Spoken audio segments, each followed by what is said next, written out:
This is the third video in the series entitled Saving Money by Planning a Funeral. I think this third tip might surprise you. Not necessarily in concept, but that it's applied to the funeral industry. Take a listen.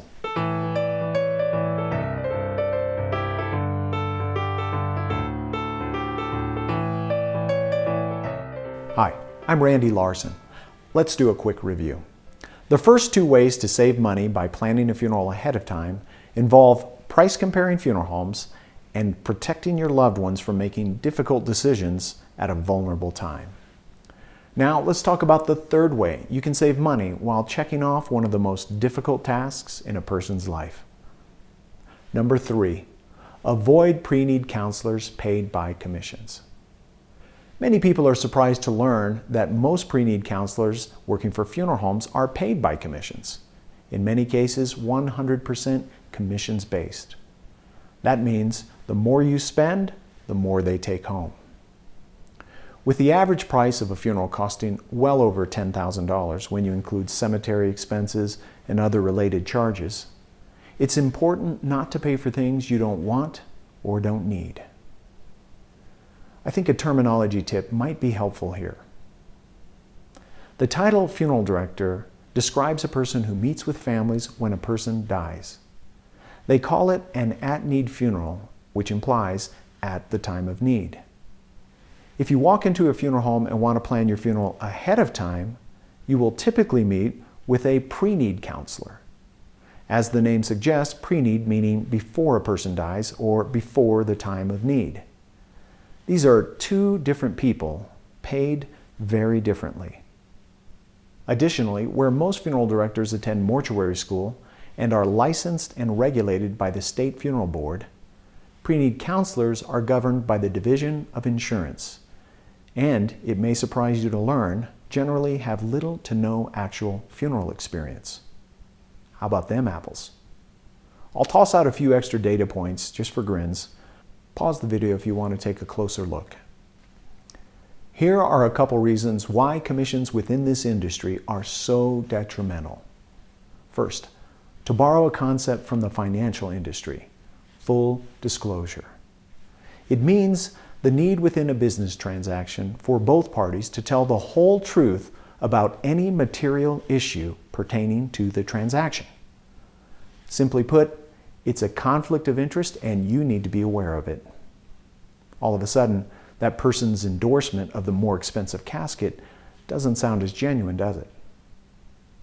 Listen to your own voice here and maybe get a second opinion from an impartial but knowledgeable or experienced person. This leads me to my second and primary reason commissions are detrimental within the funeral industry. Consumers are undereducated and likely always will be. And who wouldn't be? Who wants to research this kind of thing? Well, except maybe you all watching this video, and you are to be commended. When something is uncomfortable, complex, rarely occurs, or is otherwise not well understood, it puts the consumer at a distinct disadvantage.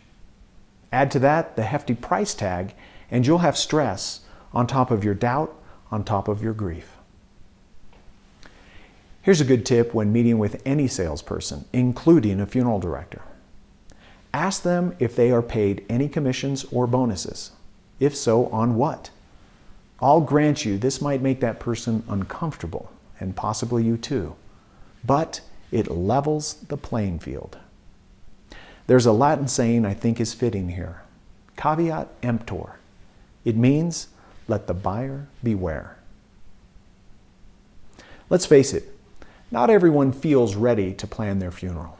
It's mysterious, uncomfortable, and can be expensive. Furthermore, most of us gamble that we'll be around for a while and can take care of it at some point in the future.